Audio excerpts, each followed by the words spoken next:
funciones. Pero bueno, ya vamos a continuar, ya somos algunos, para poder pues, concluir con este tema que son las cadenas estilo C++, ¿sí? Por ahí me avisan si ya ven la pantalla. ¿Ya se ve? Ya se ve. ¿Sí? Sí, profe. Bueno, pues me parece que nos quedamos, con ustedes me quedé en que el objeto de la clase string está programado en C++, se accede a él con... por ahí ya por ahí se accede a él con una librería llamada string. También algunas funciones están en IOStream y algunas están en el espacio de nombres estándar, que de hecho pues se necesitan todo para que funcione esta string, ¿no? Las funciones especiales de string están aquí en include string y pues podemos acceder a sus tipos de datos. Recuerden que una clase pues tiene atributos y tiene métodos, ¿no? Los métodos son las funciones y los atributos son los tipos de datos, ¿no? Los atributos son los datos, y las funciones son los métodos, ¿no? Eso es en lo que quedamos, y ahorita estamos ya usando programación orientada a objetos, pero con un objeto que ya está programado, ¿no? En las librerías de C++. En este caso, yo declaraba un objeto string, y le decía, por ejemplo, que se llamara cadena, ¿sí? Y ¿cómo accedía a estos atributos o estos métodos? Pues con la misma notación que yo accedía a con la misma notación de punto, con el operador de acceso a miembros, ¿no? Decíamos que poníamos un punto y vean todo lo que sale aquí, ¿sí? Salen muchísimas cosas, salen muchísimas funciones, las funciones empiezan en F, o sea, tiene una F, Los tipos de datos que puedes usar son estos que están así con unas dos rayitas. Bueno, esta monería pues la hace obviamente que este IDE, que es Codelite, también lo hace Visual Studio, ¿sí? Nos pone aquí toda la variedad de funciones y la variedad de objetos que podemos usar, ¿sí? Con string, son muchísimos, casi son los mismos que los de otra clase llamada vector, ¿sí? Por ejemplo, pues uno muy usado es find, ¿sí? Por ejemplo, ¿no? Digamos, hablando por ahí de uno, ¿no? Entonces, aquí tenemos acceso a sus datos, sus funciones miembro y sus datos miembro, ¿no? Ahorita vamos a acceder a varios. Empezamos aquí definiendo un objeto de la clase string como si fuera una cadena en C, ¿sí? Eso, hasta ahí nos quedamos. Dijimos que podíamos modificar eso para que nos imprimiera solo ciertos caracteres o nos imprimiera de un índice a cierto índice de la cadena que nosotros estamos definiendo, o nos copiara una cadena, ¿sí? O en este caso nos pusiera varios caracteres, 9 caracteres en este caso, ¿sí? De nuestra cadena, ¿no? String. Con esta notación. Recuerden que pues nosotros regularmente lo que hacíamos pues era en estilo C, hacíamos una cadena de esta manera, ¿no? Le poníamos los corchetes para indicar que era un arreglo, y era un arreglo de caracteres, y nosotros lo inicializábamos a una cadena. Y nosotros no, a ese SX que nosotros hacíamos, no le podíamos asignar, después de la inicialización, no le podíamos asignar un cadena nueva, ¿no? No podíamos hacer esto, ¿sí? ¿Por qué creen que no se pudiera hacer esto? Bueno, pues porque estas cadenas eran de tamaño fijo. Cuando nosotros las declarábamos, nos hacía un arreglo, un vector de tantos caracteres. Por ejemplo, aquí podrían ser, no sé, no los conté, ¿no? Pero digamos que son 21. Y acá, pues la cadena es mucho más chica. Entonces, las cadenas no podían cambiar de tamaño. Ahora, con el objeto string, sí se puede. Se puede asignar una cadena a otra cadena, así como aquí. tenemos declarada ya aquí esta y vamos a asignar esta que declaramos, ¿no? Ahora, podemos asignarlas sin los corchetes, ¿sí? Nos va a correr, no nos compila sin bronca, ¿sí? O podemos ponerle los corchetes, ¿sí? Y quitarle el operador de asignación y también nos va a correr, ¿sí? De hecho, la forma clásica como se declaran, pues es así, ¿no? Entonces, haciendo el recorrido, bueno, haciendo el recordatorio, aquí imprimíamos estas 3 cadenas, unas iban a estar cortadas, digamos, ¿sí? Por ahí se cayó algo. Tenemos aquí cómo declaramos una cadena, un objeto string, y vemos que podíamos concatenar objetos. O sea, podíamos asignarle una cadena, ¿sí? Esto no lo podíamos hacer antes con el operador de asignación, ¿sí?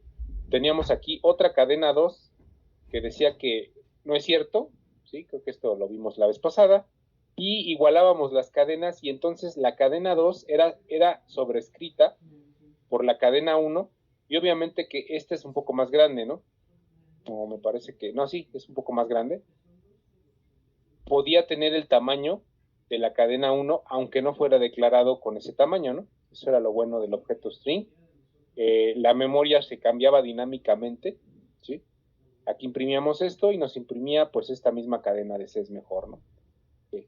Luego, las cadenas se pueden ahora manejar con operadores comunes y se pueden concatenar con el operador más. Entonces les hacía el ejemplo del C es un poderoso lenguaje de programación, donde nosotros poníamos parte 1, parte 2, ¿sí?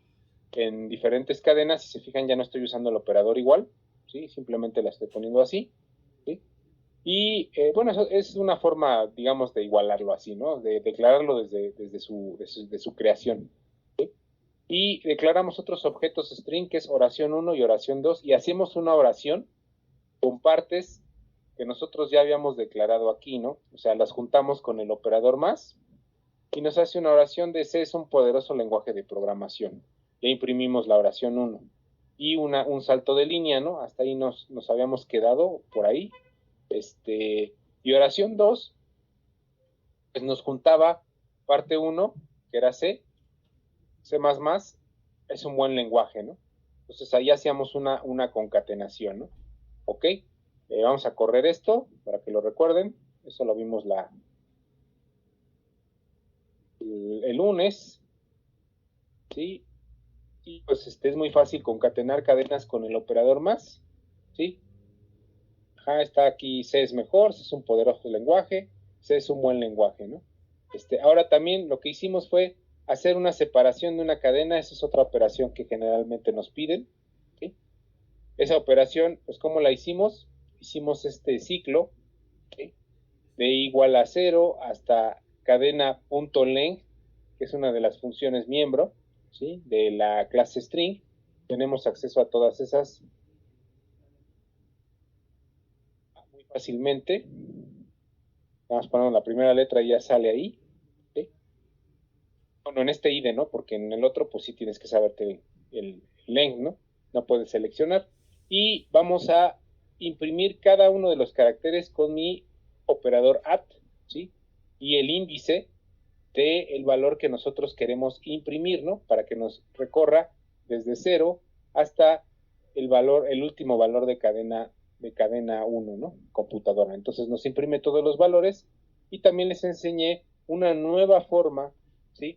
Que viene de la clase vector, en donde nosotros creamos un carácter, o sea, creamos una variable tipo carácter para que nos contenga los valores que tiene la clase cadena y le decimos que queremos que nos ponga cada uno de los caracteres con este operador 2 puntos, es el operador de rango que llegue desde cadena 1 hasta cat, ¿no? O sea, el efecto de esto es que nos va a poner en esta variable tipo carácter 1 a 1 los caracteres de mi cadena, ¿sí? Es otra forma de hacerlo. Podemos hacerlo de la forma tradicional, como nosotros estamos acostumbrados. Podemos hacerlo con este operador de rango, que viene de la clase vector. Casi las mismas funciones y métodos que tiene, o sea, los métodos y las variables que tiene la clase string, las tiene la clase vector porque son muy similares, ¿no? O sea, son vectores de palabras, se podría decir, bueno, de letras. Entonces, estas dos clases están muy relacionadas, tienen más o menos los mismos operadores, y por eso podemos usar este de rango, ¿no? Entonces aquí también el AT nos sirve para imprimir un solo elemento de la cadena 1 y tratarlo como si fuera una cadena de un vector de caracteres, ¿no? Un vector de caracteres. O podemos incluso reemplazar un valor, por ejemplo, el valor sexto de la palabra computadora, ¿sí?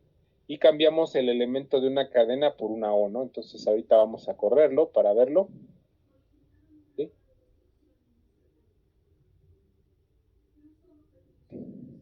Estoy haciendo un pequeño repaso, ¿sí? Entonces estamos diciendo que el elemento de la cadena, el cuarto elemento es U, de computadora, y el sexto lo cambiamos por una O, y ahora dice computadora, ¿no? La U, la O, la A, digamos, de computadora la cambiamos por una O, que es el sexto elemento, y ya. ¿Ok? También vimos esto de las comparaciones de cadenas con operadores para cadenas, ¿sí? Vimos que el operador, los operadores, igual, mayor que, menor igual que, mayor igual que, y no es igual, se pueden usar en las cadenas para comparar carácter por carácter lexicográficamente, ¿sí? Basados en el código ASCII, ¿sí? Entonces vimos que una A mayúscula pues va a ser menor que la Z, ¿por qué? Porque esta tiene un código ASCII, por ejemplo, 12, y esta va a tener un código ASCII pues que va a ser 12 más 32, ¿no? Porque son 32 letras, entonces va a ser mucho mayor este código ASCII que y por lo tanto, pues A es menor que Z, ¿no? No sé exactamente el código ASCII, no me vayan a creer esto, pero lo que sí es que esta lógica es correcta. Ahora, las minúsculas están después que las mayúsculas en la tabla ASCII, y por eso A minúscula va a ser mayor, o sea, A minúscula menor, que A mayúscula menor que A minúscula, por estar después las minúsculas en la tabla ASCII, ¿sí? Y entonces nosotros hicimos aquí, comparamos peras con manzanas, con kiwi, ¿sí?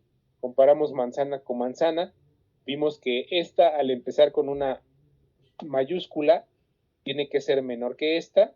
La comparación fue cadena 1, cadena 4 menor que cadena 1, ¿sí?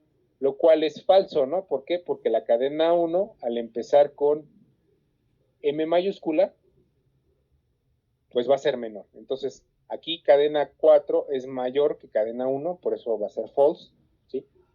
Y, por ejemplo, cuando comparamos peras con kiwi, ajá, el carácter P está mucho antes que el carácter K mayúscula, ¿no? En la tabla ASCII, por lo tanto, la cadena 2 sí va a ser mayor, las peras va a ser mayor a la cadena 3, que es kiwi, que por cierto está empezando con mayúscula, ¿no? Entonces, lexicográficamente hace este comparativo y nos imprime ciertos valores que por aquí los tengo, ¿no? Que pues ya coincidieron, ¿no? El true, false, true, true, true, false, true, false, ¿no? False, true, false, dependiendo de la comparación. Yo les dije que ahí se les quedaba de tarea moral comparar cadenas para ver, pues, cómo hacía cuáles son digamos que los términos de esta comparación, ¿no? Ahí nos habíamos quedado, ajá, por ahí, les dije que usamos el bool alfa, y por ahí alguien, no sé si quiera participar, cómo ponía o cómo podía acceder a este modificador de Seout, que me daba, en vez de valores booleanos 1 y 0, o 0 y 1, me daba valores true o false. ¿Ah? Si alguien me pudiera decir cómo accedíamos o cómo hacíamos esto, por una participación. ¿Una librería? Si es José Guadalupe, sí, una librería. ¿Cuál es esa librería? ¿Sabrás? Es no, CSTDL. ¿Le atinaste primero? Es Iomani. Ah, ¿Sí? La primera que dijiste es esta. Ajá. STDLib era para System Pause y System y Clear las Screen, para limpiar la pantalla, pero esta nos permitía ponerle modificadores, ¿no? ¿Ok? Entonces, pues era de Bull Alpha. O también teníamos otro por ahí que era para pintar las cosas en hexadecimal o en octal. Ajá. O también servía para decirle con cuántos caracteres queremos imprimir nuestro número, ¿sí? O también SS, sí, Scientific, servía para imprimir en notación científica, ¿no? Entonces, esos eran los modificadores de Yomanip. Lo estoy usando para que me imprima true false, ¿sí? Y pues así nos quedamos la próxima clase, la clase anterior. Ahorita ya habíamos hecho esto de la concatenación. Muy importante, digamos que yo quiero concatenar dos cadenas estilo C. Ajá.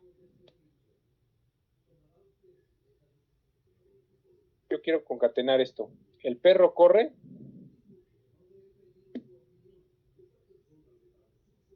Tras él.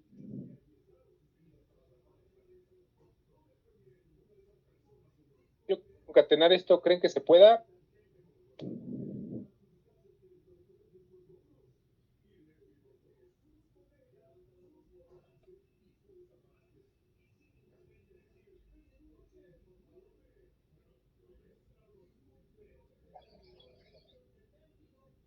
¿Sí o no?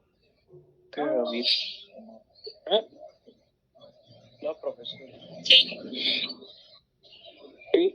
Rodrigo dice que no. Yo digo que no. Ok. Pues el que está en lo cierto es Rodrigo, porque acuérdense que esto empieza ¿de dónde? De izquierda a derecha, ¿no? Este operador opera de izquierda a derecha, entonces lo primero que me quiere concatenar es estas dos, y luego me las va a concatenar con esto, y luego me las va a concatenar con esto. Pero las cadenas en C++ no se pueden, las cadenas en C no se pueden concatenar, entonces esta es una cadena C,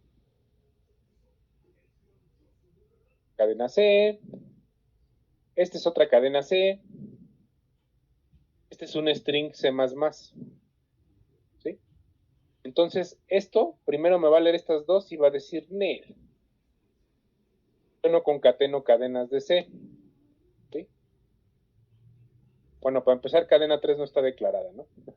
Entonces vamos a declarar cadena 3.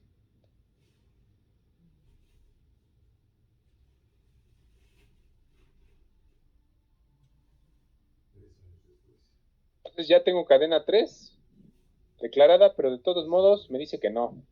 Me dice que los tipos que los tipos constchar, o sea, quiere decir cadena de caracteres de 11 caracteres, y constant char de 8 caracteres, que no sé por qué son 8, bueno, son muchos, digamos que todos, no los puede concatenar con el operador binario más, ¿sí? Bueno, pero aquí, si no fuera corre, si no fuera cadena 3, que si es tipo string, vamos a invertir los papeles, ¿sí? Para el perro, ahora le estoy poniendo aquí una cadena 3 entre el operador el perro y el operador tras él, ¿no? Ajá. Entonces, ahora sí, como está operando de aquí para acá, pues sí lo va a hacer. ¿Por qué? Porque va a hacer esto sí se puede hacer, va a convertir automáticamente esta cadena a tipo string, ¿sí? Y después se va a seguir con todo lo demás, porque lo que sigue ya sería string con una cadena C y otra string con una cadena C, ¿no? Entonces esto sí me lo puede hacer. Vamos a imprimir la cadena 3. Ajá. No estoy poniendo, pero ahí está. Y entonces vamos a ver qué pasa.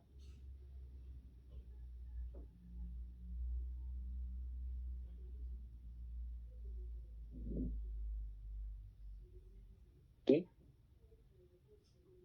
El kiwi corre, ¿el qué? El perro kiwi tras el perro. El perro, así, el perro kiwi, era corre tras el perro, ¿no? Ajá. ¿Por qué? Porque cadena 3 es kiwi. Ajá. Entonces, como lo detecta, vamos a ponerle algo más lógico. sería él,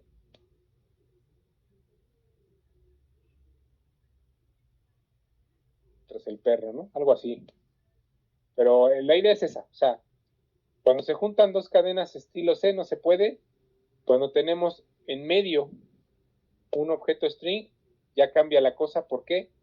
El kiwi corre tras el perro. ¿Por qué? Porque ya un string de por medio que hace la conversión, convierte lo de adelante y lo de atrás, y entonces ya lo puede concatenar, ¿no? ¿Sí? Y ya no hay tanto problema. Aquí sí lo va a hacer. Kiwi corre tras el perro. Por ahí Diego tiene una pregunta. ¿Qué pasó, Diego? Entonces aquí la regla principal es mientras la cadena, bueno, sí, el CA3 esté por preferencia al principio, sí lo va a correr, pero si está al final no lo va a correr. Exactamente. Sí, Diego, esa es la cosa. Lo que hace es una conversión de tipos y convierte del tipo string al tipo vector de caracteres. Entonces este es un tipo vector de caracteres. Con otro igual, pues no lo puede hacer. Pero con un tipo string aquí en medio, pues hace la conversión de todo, ¿no? Entonces ese es el detalle. Lo ideal es que cuando hagan esto, cada una de sus variables esté en tipo string y así ya se quitan de problemas, ¿no? O sea, cadena 1 más cadena 2 más cadena 3, como acá lo hicimos. ¿Sí? Parte 1 más algo, más parte 2. A lo mejor se me olvidó un espacio en blanco para que quede mejor. Entonces eso pues ya se añade, ¿no? Pero la parte 1 siempre tiene que ser un tipo string, ¿no? Como decías tú. Entonces, esa es la moraleja ahorita, que no mezclen demasiado las cadenas string con las estilo C, y solamente es, digamos que por necesidad, ¿sí? Cuando necesiten meter un carácter por ahí, ¿no? Entonces, ya habíamos visto cómo recorrer una cadena, ¿sí? Una cadena, recorrerla basada en rango también. Me parece que, bueno, también podemos usar la asignación compuesta. ¿Cuál es la asignación compuesta? Pues esto, ¿sí? ¿Sí? ¿Recuerdan qué hace eso? Ahí por alguna participación que quiera alguien. Es un operador.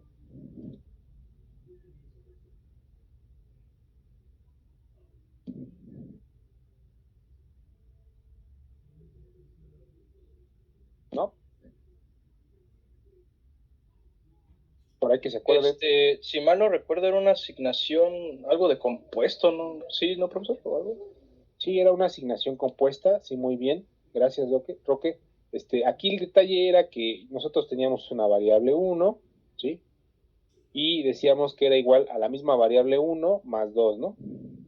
Ajá. Esto podíamos hacerlo operador de asignación compuesta, o sea, podríamos decir, en vez de esto, no repetíamos la variable 1 dos veces, sino que le decíamos variable 1 más igual 2, ¿sí? Y esto pues era válido para por igual, era válido para... Entonces aquí me ahorraba tener que poner la variable 1 dos veces. Aquí hace exactamente el mismo efecto, pero con cadenas, ¿no? O sea, yo tenía aquí una variable llamada manzana, ¿no? Cadena 1. La voy a poner aquí abajo, pero comentada, para que nos acordemos que cadena 1 era manzana. Y entonces si yo pongo esta instrucción,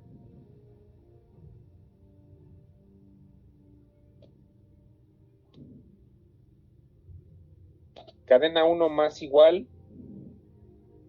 golden a 23 pesos el kilo, y luego imprimo cadena 1, estoy usando mi cadena 1 que tenía, y le estoy concatenando la nueva cadena estilo C.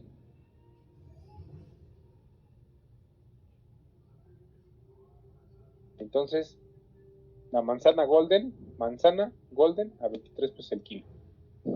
O sea, me está concatenando esto con manzana, que era mi carácter 1, ¿no? Sí, nada más ahí me faltó por ahí un diagonal N, a mejor, pero bueno, sépase que se hace así, ¿no? Entonces podemos usar este operador, podemos usar los de comparación. Me parece que el menos igual no, el menos igual no funciona, pero sí podemos usar el más igual para que se autoconcatene, ¿no? Ahora, vamos a probar algunos métodos de la clase string.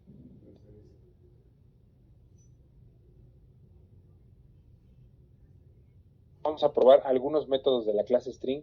¿Como qué métodos? Bueno, podemos probar los más usados, ¿sí? Los usados son extraer una subcadena, ¿sí? Es lo que hicimos más o menos en el programa de C, perdón, en el programa de cadenas estilo C. Recuerden que nosotros usábamos una función llamada string que usaba apuntadores, ¿no? De hecho, era un poco complicada de usar porque usaba apuntadores y concepto. Ahora tenemos un método llamado substring dentro de string que se usa muy fácilmente, ¿no?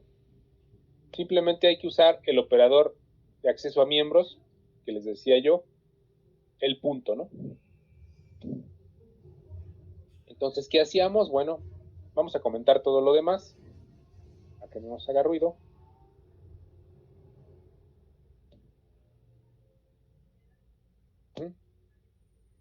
Ok, estamos aquí y vamos a probar el uso de funciones de la clase string, ahora sí, una por una, por los más usados. Ajá. Voy a copiarles esto, lo voy a pegar. Bueno, vamos a declarar una cadena 1. Aquí me faltó declarar mi cadena 1.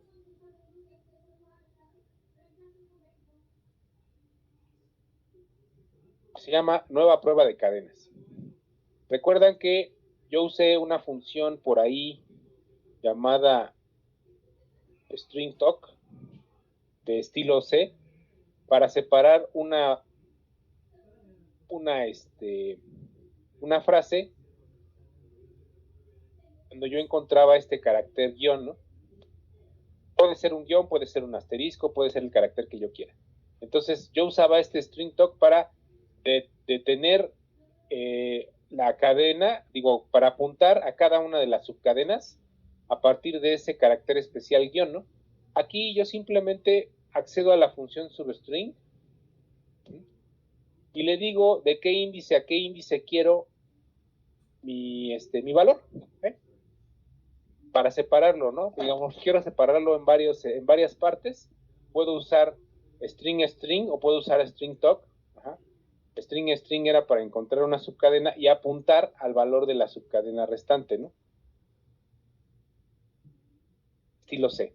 Ahorita pues ya no es necesario, ¿no? Ya tenemos esta función en donde yo le doy el índice. Por ejemplo, yo le digo que a partir del 6, ¿sí? Me dé desde la posición 6 hasta 6 posiciones adelante. Lo primero que se le da es la posición y después el número de posiciones que yo quiero hacia adelante, ¿no? Ajá, ¿cómo accedí a este? Bueno, le dije string 1, que es mi tipo, mi variable tipo string, le doy un punto y aquí estoy usando la función substring, ¿no? Substring. Y de hecho me está diciendo la notación, qué debe de recibir, ¿no? Dice que empieza desde 0, desde la posición 0 y quiere un número de posiciones finales, ¿no? Ajá. Así fue como accedí a esta clase, ¿sí? Y bueno, yo le doy esto, ¿no? Le doy estos valores y me va a imprimir digamos que una a una las cadenas, yo porque aquí ya supe cuántos caracteres hay y todo, ¿sí? Me va a imprimir una a una estas cadenas, me va a separar esta frase, nueva prueba de cadenas, ¿no? ¿Qué le dije? Bueno, quiero que de 0 hasta 5 me imprimas, desde 0 me imprimas 5 posiciones. Luego desde la posición 6, imprímeme 6 posiciones, que es lo que abarca la palabra prueba. Desde la posición 13, imprímeme solo 2 posiciones. Y desde la posición 17, imprímeme 7 posiciones, que pues son lo que abarca esta cadena, ¿no? Los caracteres. Entonces, está muy sencilla, está muy fácil de usar. Otra función muy usada es find, ¿sí? Find, ¿para qué servía? Bueno, find servía para encontrar, retorna un valor entero correspondiente al índice de la posición donde se encuentra cierta subcadena. Ahora, por ejemplo, quiero encontrar la subcadena prueba, ¿sí? entonces necesito usar la función find, ¿no? El método find. Entonces, vamos a usar otra palabra. Vamos a poner este separador para que sepamos que ahora estamos probando find. Y vamos a usar esta palabra dominguera. ¿Sí? Y pues esta palabra, sépase que tiene 21 caracteres. Más ese carácter misterioso y escondido, que es el diagonal 0, ¿no? El fin de línea, ¿no? Que le dicen end of line, ¿no? Entonces, en realidad son 22 caracteres. Pero, bueno, esto, digamos que por información que necesito ahorita, más adelante, ¿sí?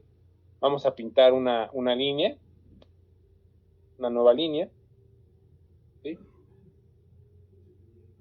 Vamos a usar la función find, ¿no? Vamos a decirle que imprima algo de la cadena 2. String 2, punto find, o sea, entra.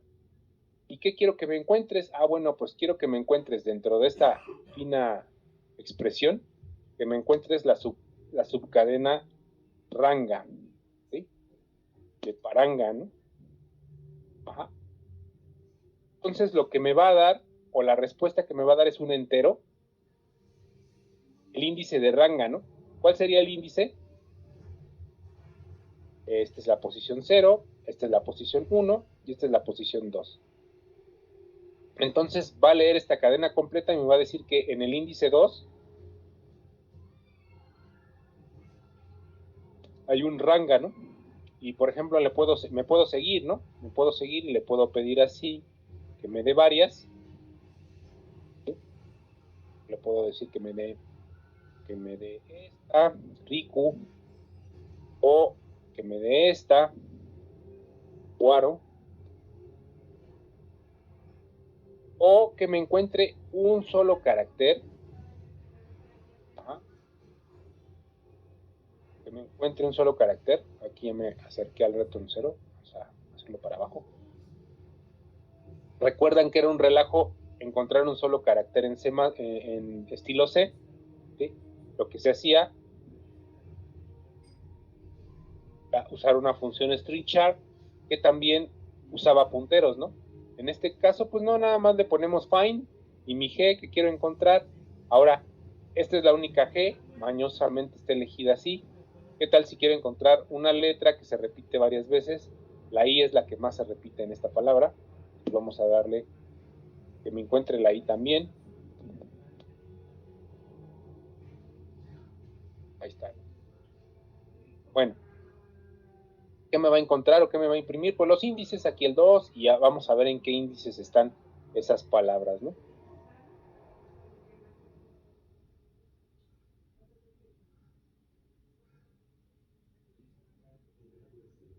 Bueno, aquí estoy en mi separación de cadenas y tengo aquí mi find y entonces está apuntando a los índices 2, 7, 17, 5, vamos a ver, 0, 1, 2, 3, 4, 5, mi carácter 5, ¿sí?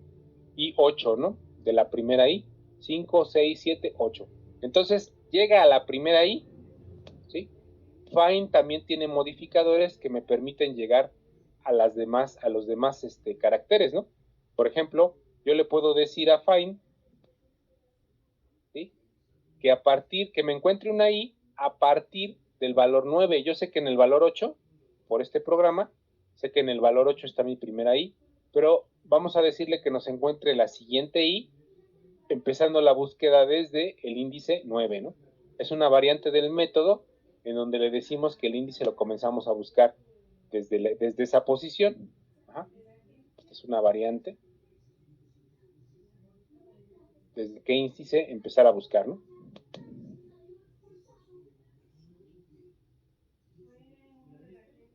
Okay. Entonces, ¿qué hará? Bueno, pues me va a encontrar la otra I, ¿dónde está?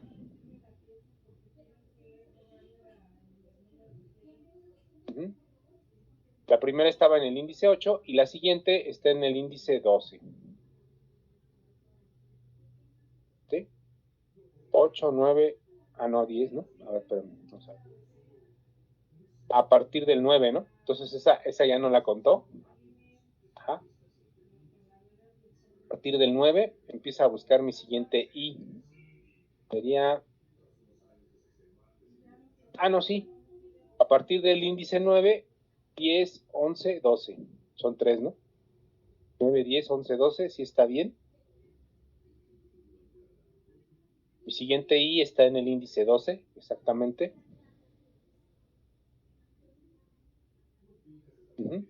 Y bueno, find es una de las más utilizadas. Y si se fijan, estamos cubriendo más o menos las mismas funciones que les enseñé en estilo C, que van a estar en el repaso por ahí. A ver, está diciendo que no puede admitir un compañero. Está admitido, ok. Vamos a ver. Otra cosa que les puedo mostrar. Ajá. Sí, muy importante. ¿Qué pasa si esta función no encuentra el carácter? Por ejemplo, digamos que yo aquí en vez de I, ya le pongo una W. Esta palabra no tiene W, entonces me va a encontrar algo, me va a regresar algo llamado npos. npos es un tipo de dato que fue creado en la clase string. Recordemos que la clase puede tener tanto funciones como tipos de datos. Ajá. Y por ejemplo, string 2, yo le pongo el punto y voy a ponerle aquí npos. Le puse la n, inmediatamente salió npos, ¿sí? Y esto lo que quiere decir es que no fue encontrada la posición. O sea, no hay posición. Eso es lo que quiere decir este tipo de dato. Es un tipo de dato, ¿sí? Si yo lo hago así, pues me va a regresar basura. Me va a regresar un índice basura que va a ser un número muy grandote, ¿sí? Este número que tiene en la memoria, que pues es basura, no está apuntando realmente a nada, ¿sí? Así son los números de la memoria, muy grandes. ¿Por qué no la encontró, no? Pero esto me sirve para hacer comparaciones en las cadenas, poderle poner una pregunta. Ajá. Por ejemplo, está definido así.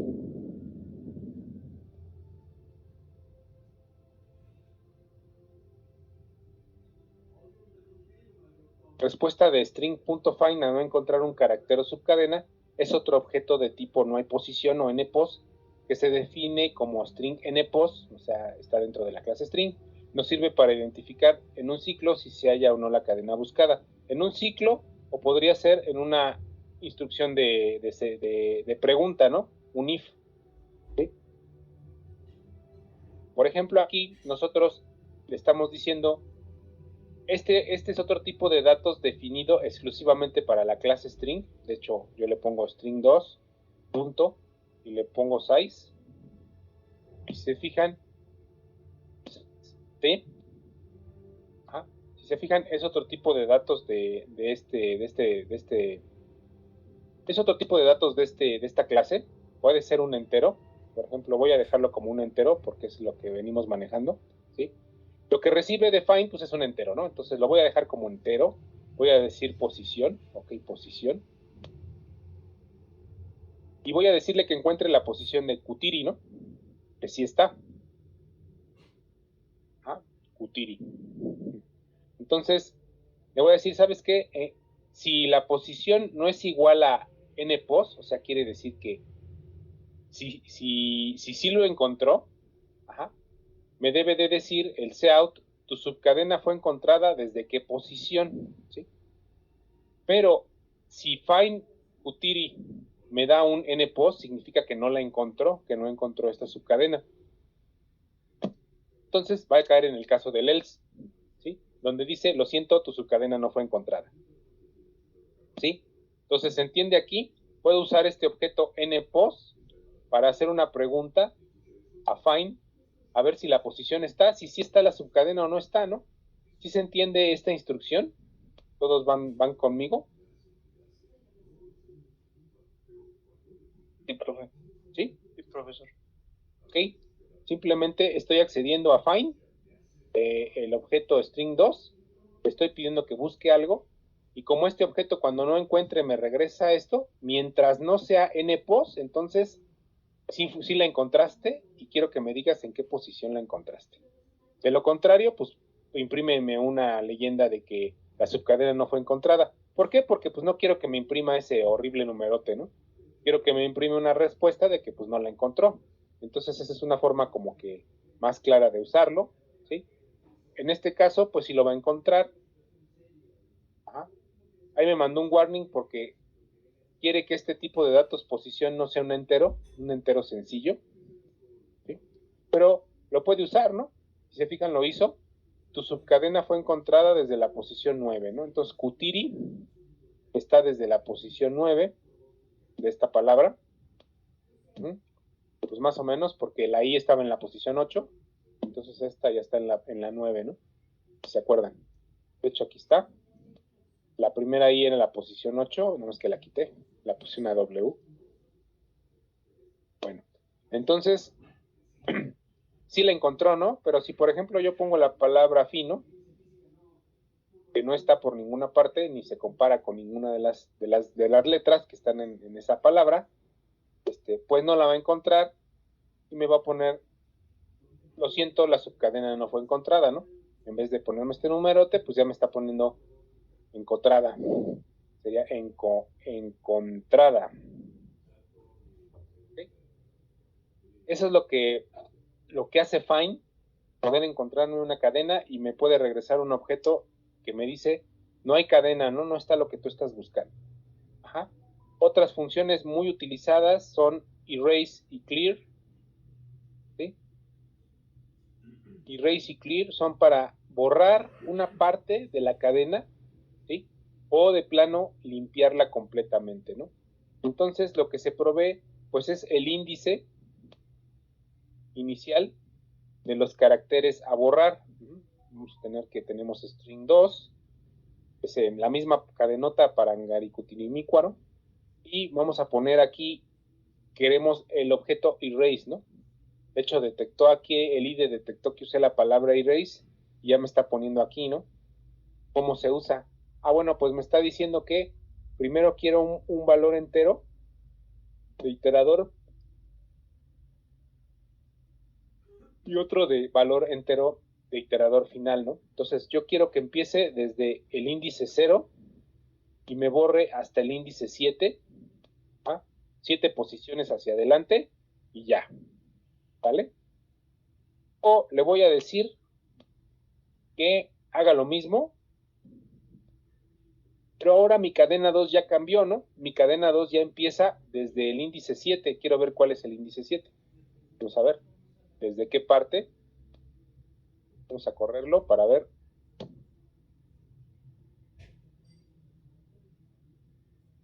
¿Sí? Si se fijan, borró Paranga y me dejó Dicutirimícuaro, ¿no? Ahora ya está modificada esa palabra.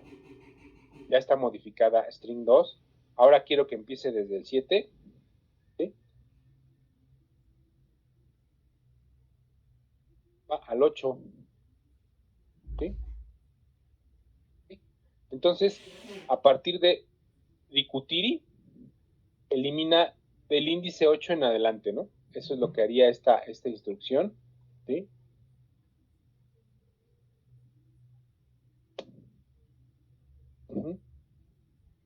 Pues me respeta los primeros 7 porque empieza otra vez a contar de 0 a 7, ¿sí? Y en la posición 7, elimíname los siguientes 8. Elimíname lo siguiente. Ya elimina todo lo que resta, ¿no? Aunque no sean 8, elimina todos los índices porque pues ya, a partir de este 7, ya borra todo lo demás. ¿Sí? Entonces, entiéndase la instrucción erase, ¿sí? También tenemos la instrucción clear.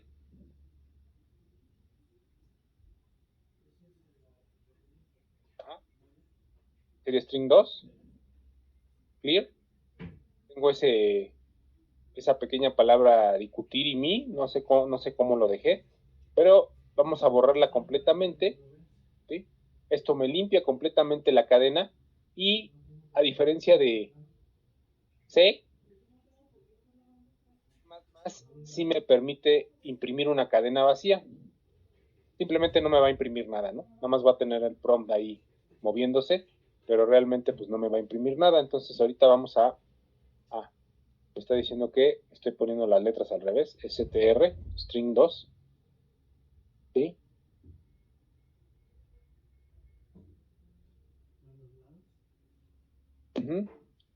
Ok, dejó Rikutiri y la cadena 2 vacía es, no tiene nada, esta la limpió completamente y me imprimió un espacio vacío, ¿no?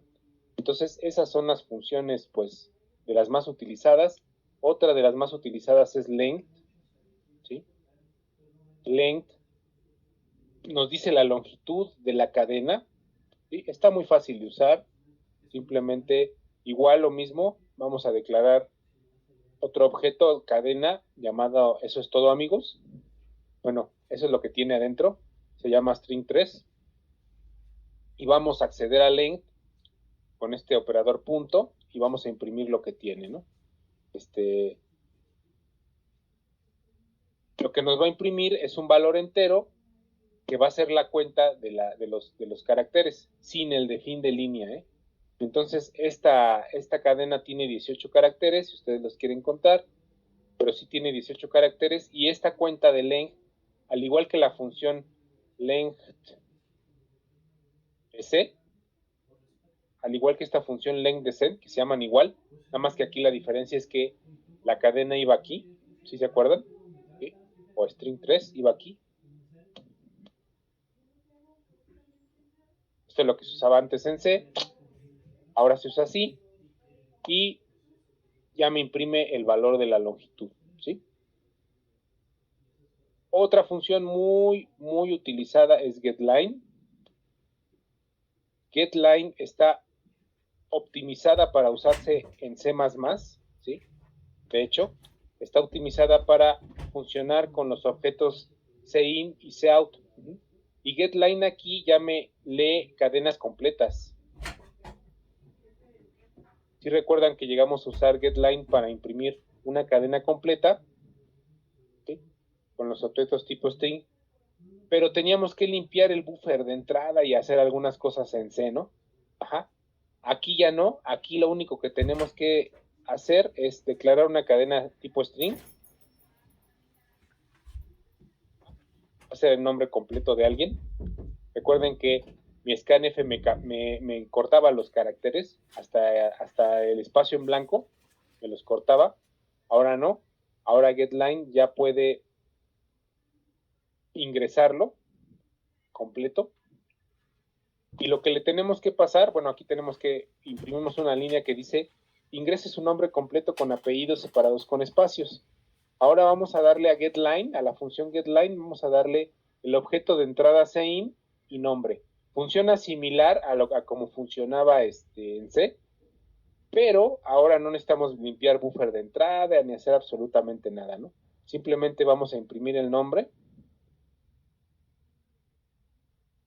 Instrucción, imprimimos el nombre, ¿no? Su nombre es y el nombre, ¿no? Y vamos a tener capturada en CIN la información de esta variable llamada nombre.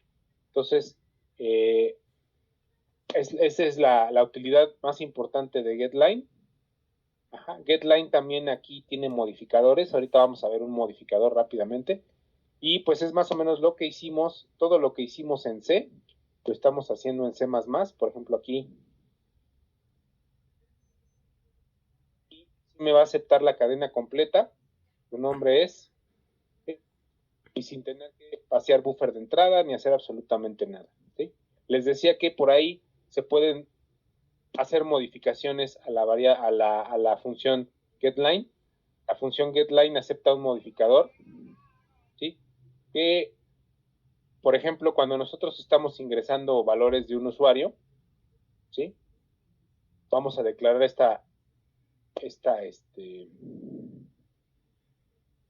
declarar una cadena llamada password. Este era nombre, ahora es password, ¿no? Y generalmente pues le decimos ingresa un password, pero a lo mejor nos interesa que no ingrese cierto carácter, ¿sí? ingrésame un password, pero el password no puedo incluir este carácter. Entonces le tenemos que decir a getLine, corte el ingreso del usuario a partir de cierto carácter. ¿Sí?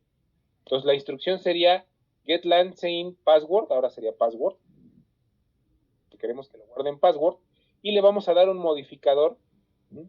Donde le vamos a pasar este carácter de signo de pesos. No quiero que el usuario ingrese este signo de pesos, y para darnos cuenta de qué ingresó el usuario, o sea, para regañarlo, ¿sí? Vamos a incluir estas líneas.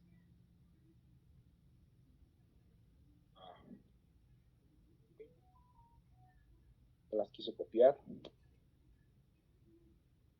Vamos a decirle al usuario, ¿sabes qué? Tu password hasta el carácter que te dije que no pusieras era tal. Ingrese un password válido sin el carácter de signo de pesos, ¿no? El usuario que nosotros no queremos que ingrese el carácter signo de pesos y le estamos pasando a sein este modificador para que me corte la cadena, ¿no? Entonces aquí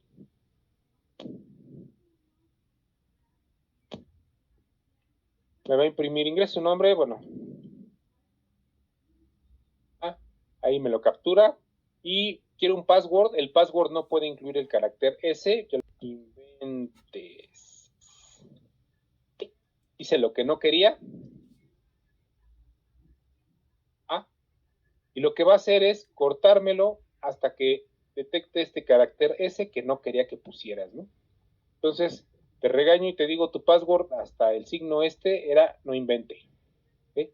Ingrese un password válido sin el carácter que yo no quiero que ingreses. ¿Sí? Es uno de los modificadores de getLine. Hay más, ¿sí? Si ustedes quieren investigar, bueno, ahí en el material les voy a poner de hecho ya la tienen, es la liga de la referencia de C++. Ajá. Ahí pueden ver el contenido de esas funciones y cuáles son sus modificadores. Entonces, hasta aquí hicimos casi todo lo que hicimos con cadenas estilo C. Separamos una cadena, concatenamos, ¿sí?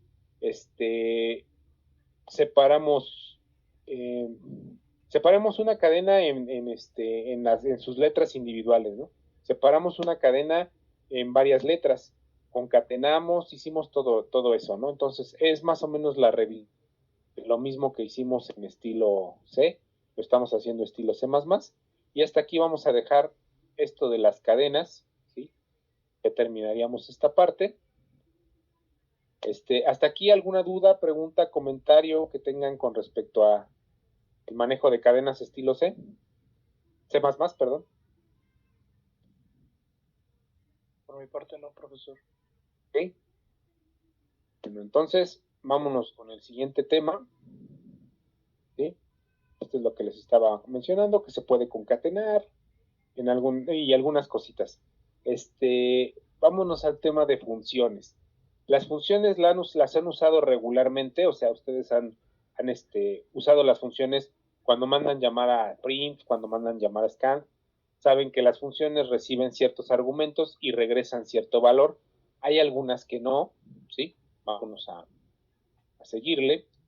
Lo que saben de las funciones es que se definen con un encabezado o prototipo de función, ¿sí? Nosotros lo pusimos como pregunta de examen, ¿sí? Dijimos qué pasaba si nosotros definíamos la función arriba y no le poníamos su prototipo de función.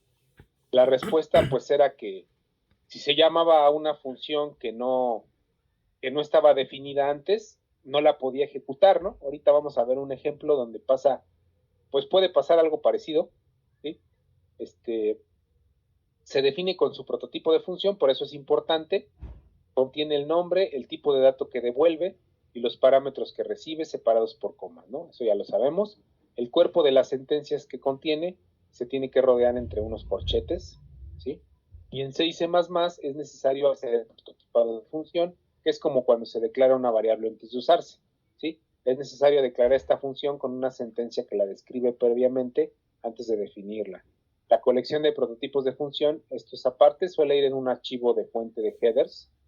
¿Qué quiere decir esto? Bueno, que a veces la gente, para no tener un programa principal muy grande, los programadores dividen el programa en un archivo main y aparte mandan llamar a funciones que están definidas en diferentes archivos, ¿sí? Entonces podemos incluir otro archivo que tenga 15 funciones y podemos incluir otro archivo que tenga 4 muy grandes y podemos incluir otro archivo que tenga tantas funciones, ¿no? Entonces los headers tendrían que estar, o los prototipos de función tendrían que estar en el primer archivo llamado main para que puedan ser considerados, ¿no? Eso es a lo que se refiere este párrafo. Entonces, el nombre de la función sigue las mismas reglas de los identificadores válidos de C. Y ya sabemos que tiene que tener menos de 32 caracteres, tiene que tener letras nada más, no tiene que empezar con números, ¿sí? Y solamente tenemos el carácter guión bajo, que es el permitido como carácter especial. Entonces, también hay que cuidar que no tengas palabras reservadas, nombrar dos funciones de la misma forma y evitar usar nombres de funciones de la biblioteca estándar, ¿sí? Como printf, sqrt, por ejemplo, si tenemos mat. Ahora, C++ sí permite que podamos nombrar dos funciones de la misma forma, ¿sí? A esto se le llama sobrecarga de funciones, pero la única forma de hacerlo es cuando nosotros le damos diferentes argumentos, ¿sí? O sea, tenemos que recibe un flotante, una función que se llama área círculo, recibe un flotante, recibe un entero y recibe un carácter, por ejemplo, esos tres tipos, ¿sí? Declaramos otra función llamada área círculo que tiene que recibir las cosas en diferente orden. Con que reciba las cosas en diferente orden, quiere decir que tiene diferente sintaxis. Primero el carácter, y luego el entero, y luego el flotante. Ya podemos nombrar esa función como una función diferente, ¿vale? El compilador me la va a identificar como otra función. Entonces, no es muy recomendable de ser realmente, pero se puede hacer, ¿sí? Y les decía que esto surgió cuando, por ejemplo, los fabricantes de algo estaban haciendo sus funciones y se encontraron con que, por ejemplo, otro fabricante ya había hecho la misma función que ellos, ¿no? Entonces ellos la querían nombrar de la misma forma y se encontraron con que pues se duplicaban los nombres de las funciones. Entonces C++ sí lo permite, si la sintaxis de los tipos es diferente, se puede hacer, ¿sí? La sintaxis correcta de una función pues es el nombre de la función que queremos, el tipo que regresa y los parámetros separados por comas, ¿no? Parámetro 1, parámetro 2 y sus tipos. Aquí me faltó ponerle, ¿qué tienes que ponerle? Entero llamado A, entero llamado B, flotante llamado C, etcétera, ¿no? Y pues puede llevar cualquier cantidad de sentencias agrupadas en estos corchetes, ¿sí? De apertura y cierre, ¿ok? Ahora, las variables pasadas a la función, así se le llama cuando de main tú le mandas parámetros a una función. Estas no deben tener necesariamente los mismos nombres de las variables usadas en la declaración, ¿sí? ¿Qué quiere decir esto? Bueno, que yo aquí tengo mis parámetros, yo recibo A, B, C, va a quedar más claro en el ejemplo. Puedo desde main mandarle valores y no necesariamente en main se tienen que llamar igual que como se van a llamar en la función. O sea, pueden cambiarse. Los nombres de los parámetros utilizados en la función actúan como apodos que solo son válidos en el entorno o en el ámbito de la función, ¿sí? Más adelante va a quedar claro qué es esto del ámbito. El orden en el paso de las variables a la función también debe ser muy específico. Tiene que ser el mismo orden y tipo de variables en el que está declarada o especificada en su prototipo. Quiere decir que si nosotros tenemos un prototipo que dice entero, constante, luego carácter, así tenemos que respetar el orden, no podemos poner el orden diferente, ¿sí? O sea, va a tener por ahí un error, ¿no? Entonces, es importante estos detalles con respecto a las funciones, ¿sí? Ahorita vámonos a los ejemplos. Vámonos al ejemplo de un programa, ¿sí? Vamos a hacer un paso de valores.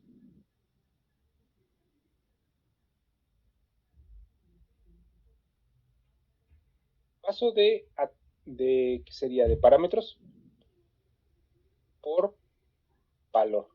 Todos estos parámetros, ¿sí? Se van a copiar, eso es lo que quiero que entiendan ahorita en este ejemplo, se van a copiar en las funciones para que trabajen con ellos, las funciones, y después van a regresar un valor, ¿sí? Ahorita va a quedar más claro, ¿sí?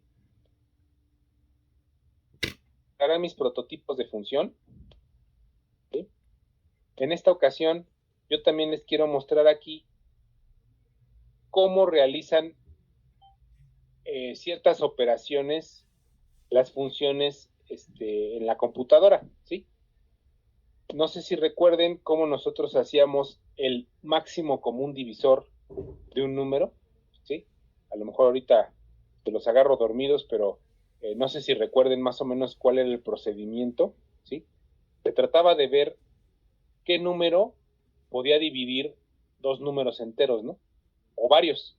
O sea, teníamos una lista de números y teníamos que calcular cuál era el número que era el divisor máximo, o sea, el número más grande que dividía estos dos números, ¿no? Entonces nosotros teníamos, por ejemplo, este número, ajá, y teníamos que saber cuál era el número más grande entre los dos que pudiera dividirlos, ¿no? Y eso lo usábamos, pues, por ejemplo, para fracciones, ¿no? Para hacer quebrados, podíamos poner, si era una fracción y este era el denominador de una fracción y este era el denominador de otra, podíamos usar el máximo común divisor para ponerlo como un factor común aquí en la división de quebrados, ¿sí? No sé, digamos, ¿no? Que fuera 34, no creo, pero digamos que fuera ese número. Entonces usábamos ese número como denominador, ¿no? Era lo que hacíamos con el máximo común divisor. Pero si se fijan, lo que hacíamos, bueno, otra vez, tenemos este numerote y tenemos y lo que hacíamos era ver si los dos números se podían dividir entre un cierto número, ¿no? Por ejemplo, entre 3. Y contábamos cuáles números eran los que eran los divisibles, ¿sí?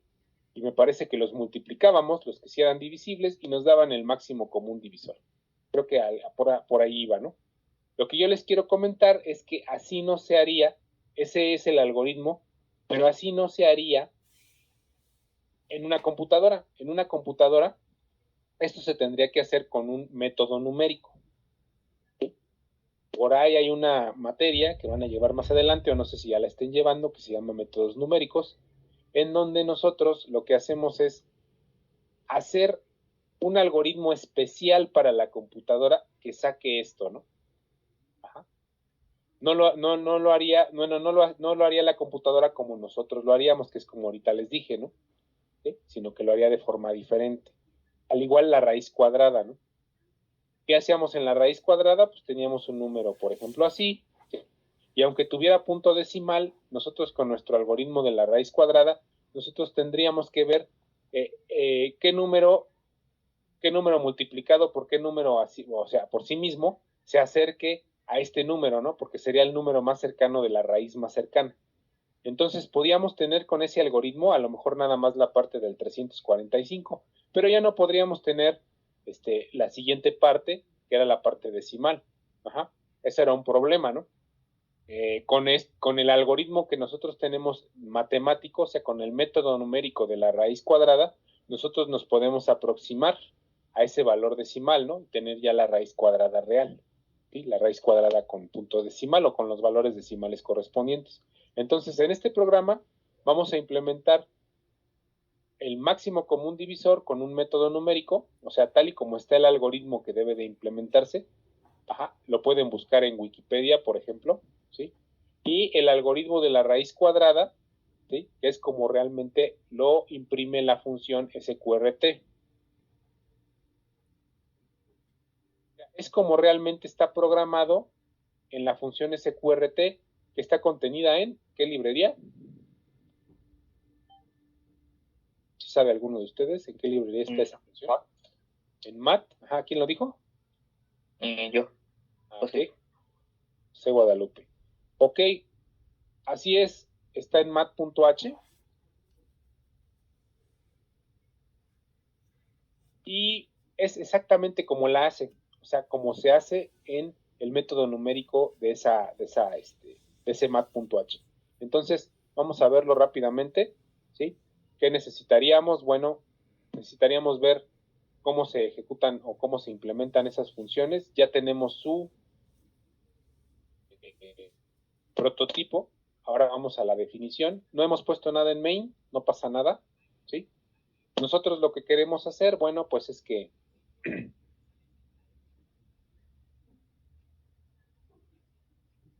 el máximo común divisor se implementa de esta manera, ¿no? Nosotros tendríamos nuestro prototipo.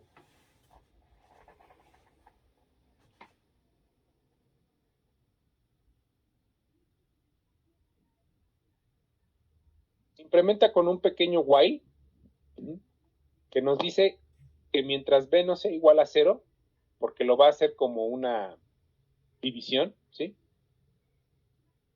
Ustedes pueden checar este código en Wikipedia, digo, no, por si les causa ahora sí que algún conflicto. Lo único que hace, pues es declarar una variable auxiliar, ¿sí?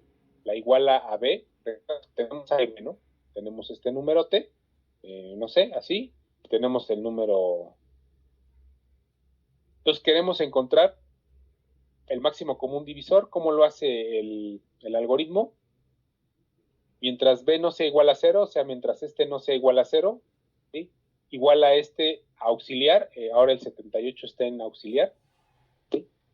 Haz el módulo de a entre b. Esto que me daba, bueno, la división, el residuo de la división entera, quiere decir que lo que quería saber con esta operación, pues era si a y b eran divisibles entre ellos, ¿no? Ajá. ¿Sí? Si tenían divisores comunes, entonces eso me lo guardaba en b, ¿sí? Y luego a lo guardaba en un valor auxiliar, ¿no? ¿Sí? Y estaba haciendo este ciclo hasta que retornara el valor de a, ¿sí? Así es como lo encuentra en método numérico. Si se fijan, pues sí es bastante diferente a como nosotros lo encontramos, ¿sí? Pero pues tiene más o menos esa lógica. Les digo, pueden checarlo en Wikipedia si quieren, es así como se realiza. Y pues nada más es para que vean la diferencia entre cómo se hace, pues ahora sí que en un medio digital, en una computadora, y cómo se programa en cómo lo haría un ser humano, ¿no? Por ejemplo, esto pues está a prueba de excepciones, por ejemplo. En este caso, nuestra única excepción es que A y B tienen que ser enteros, porque esto solo se entiende entre números enteros. Por eso podemos usar el módulo, ¿no? Recuerden que usábamos el módulo para encontrar que un número era par. Si hacía uno la división entre dos, pues si el resultado era 0, pues sabíamos que era par exactamente. Lo usábamos para los números primos, por ejemplo, también lo llegamos a usar, ¿sí? La función valor absoluto, pues es mucho más fácil. ¿Qué hacía la función valor absoluto? Simplemente cambiarme el valor, ¿no? Valor que recibía, me lo cambiaba de signo. Era lo único que hacía. Entonces, lo único que hay que hacer, pues es una pregunta. Si el número es menor que 0, pues multiplícalo por -1, ¿no? Pero como son flotantes, pues lo voy a poner así, para que no haya problema de conversión. ¿Sí?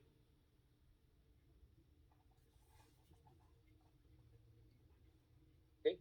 Entonces, ¿qué pasaba aquí? Bueno, pues el valor que yo le dé desde main va a llegar aquí, ¿sí? Se va a operar aquí y me lo va a volver a regresar. O sea, voy a usar la misma variable, la voy a reciclar para poner el resultado y este return lo va a regresar a un tipo float, ¿no? O sea, tiene que regresar aquí en la función, tengo que cacharlo con un valor tipo flotante, ¿no? Ese es como cómo se hacía el valor absoluto, muy sencillo. Y vamos a hacer ahora la más complicada, que es la raíz cuadrada, ¿vale? Raíz cuadrada sí se hace también con un método numérico, lo pueden checar en Wikipedia, y utiliza este valor que se llama epsilon. En muchos métodos numéricos de lo que se trata es de hacer una aproximación con una fórmula, ¿no? Es básicamente lo que se hace. Tenemos una fórmula y hacemos una aproximación a partir de múltiples iteraciones. Entonces, por ejemplo, en las derivadas, ustedes se van a encontrar que si quieren hacer una derivada, ¿sí? Pues, ¿qué hacíamos, no? Si teníamos x cuadrada, ¿cómo lo hacía un humano? Pues veía su tabla de derivadas y veía que teníamos que bajar el 2, teníamos que dejar la x, ¿sí? Y teníamos que ponerle un menos 1 al orden de la x, entonces era 2x, ¿no? Esa era la derivada en x, digo, de x cuadrada. En el caso de una computadora, pues no lo puede hacer así. Nosotros le vamos a dar un valor numérico, ¿sí? Dependiendo de la función que estemos derivando, nos va a dar otro valor numérico, otra aproximación a corresponder a la derivada. Entonces, generalmente en esos programas se usaba un epsilon, que es un valor chiquititito, que es el paso, ¿no? ¿Alguno de ustedes se acuerda de la fórmula para calcular una derivada? La fórmula que tenía un límite. Me parece que era el valor inicial menos el valor final entre el incremento menos el valor final, me parece, o algo así. Entonces teníamos que hacer eso y el incremento, la derivada se iba haciendo más fina dependiendo del valor de este epsilon o de este incremento. En las derivadas era delta t. ¿Sí? En la función de límite de las derivadas era un delta t que iba restándosele al valor, ¿no? Una cosa así. Entonces así se aproximaba la derivada. ¿Sí? En este caso, pues usamos un epsilon de este valor, un chiquititito. Generalmente esos delta t o esos epsilon son de valores muy pequeños. ¿Sí? Tenemos una variable auxiliar que, como es flotante, la declaramos con un 1.0 y tenemos un valor de retorno que también, como es flotante, pues lo declaramos como 0.0. Y entonces este es el algoritmo de la raíz cuadrada en todo numérico. ¿Sí? Para empezar, tiene que considerar el caso en el que x es menor que 0. Sabemos que no puede haber valores negativos de la raíz cuadrada. Pues tiene que mandar una advertencia y nos tiene que valer un valor de retorno de menos 1, ¿no? La función sqrt viene programada en cuando nosotros le damos un valor negativo, nos da un valor NaN, ¿sí? Que es una constante. Ese valor NaN, su traducción es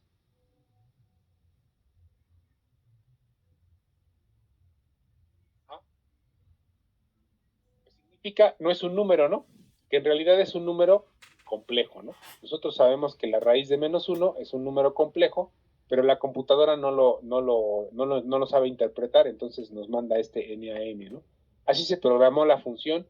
Nosotros le estamos programando que nos regrese un valor de menos 1. Con eso nos damos cuenta de que el usuario pues ingresó un valor negativo, ¿sí? Y le damos aparte esta leyenda de advertencia, ¿sí? El algoritmo de la raíz cuadrada en Wikipedia pues está así. Tenemos un ciclo que va desde cierto, discúlpenme tantito, porque están acá tocando la puerta, permítanme un momentito. Ok, bueno, va desde cierto valor absoluto. Fíjense que estamos usando la función valor absoluto que definimos aquí. ¿Se fijaron? Estamos usando dentro de raíz cuadrada nuestra función valor absoluto. ¿Qué hubiera pasado si los hubiéramos declarado al revés? Pues que no hubiera encontrado valor absoluto al hacer raíz cuadrada, ¿no? Ese era el problema de no tener prototipos de función y de hacerlo todo aquí arriba.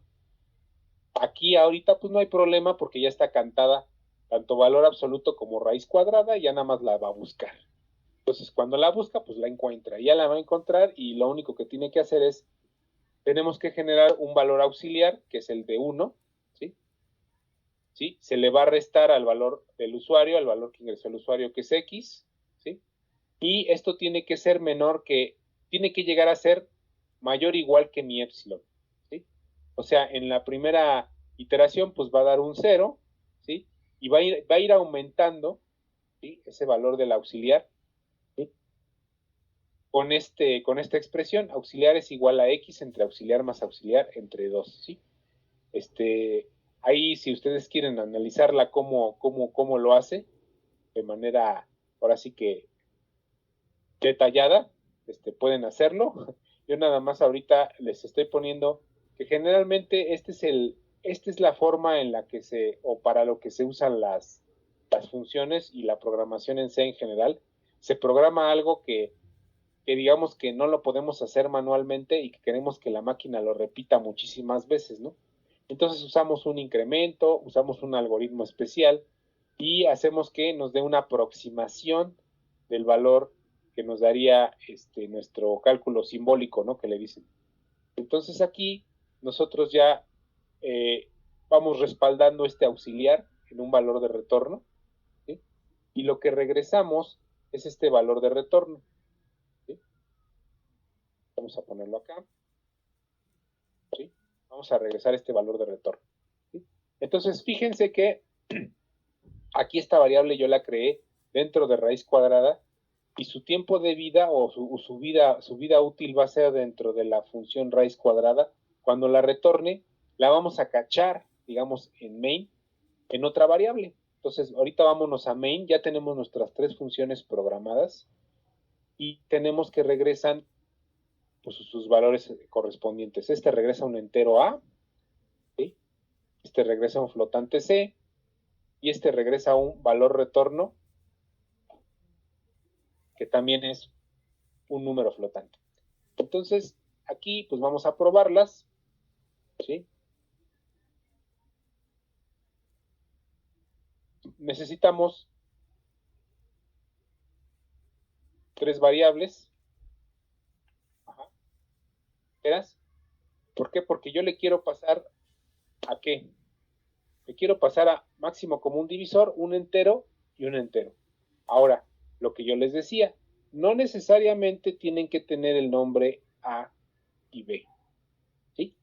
Y muy importante, cuando yo se las pase de aquí, variable 1 y variable 2 van a estar almacenadas en un espacio de memoria y se van a copiar, o sea, va a existir una copia del valor de A, B, C y X. De todas estas que voy a usar aquí, se va a hacer una copia del valor para que estos las trabajen y van a sacar el valor, ¿sí? Un valor X. Y van a ser recibidas en otra variable acá, ¿no? Entonces es un copiadero de variables, ¿sí? Si quiero probar la función máximo común divisor,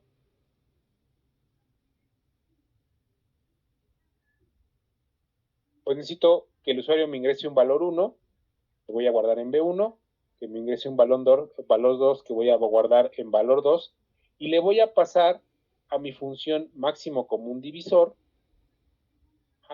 declaré resultado como entero, a la variable resultado la voy a llenar con el resultado que me dé mi máximo común divisor, pasándole variable 1 y variable 2, ¿no? Entonces, si se fijaron, no tienen que ser iguales los nombres de A y B. Aquí ya no le tengo que decir enteros porque ya la función sabe que recibe. Acá sí, en el prototipo sí le tengo que decir que son 2 enteros. Acá también, cuando la defino, entero A y entero B. Pero acá ya nada más le paso valores, ¿sí? Y imprimo, ¿no?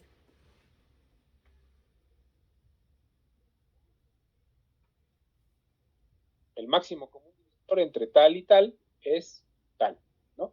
Simplemente. Ahora, valor absoluto, necesito valores, variables flotantes, por eso declaré valor 3, valor 4, resultado 2 y resultado 3, ¿no? Entonces, recuerden que son funciones que reciben un flotante y regresan un flotante. Entonces, si pruebo la función valor absoluto, ¿sí?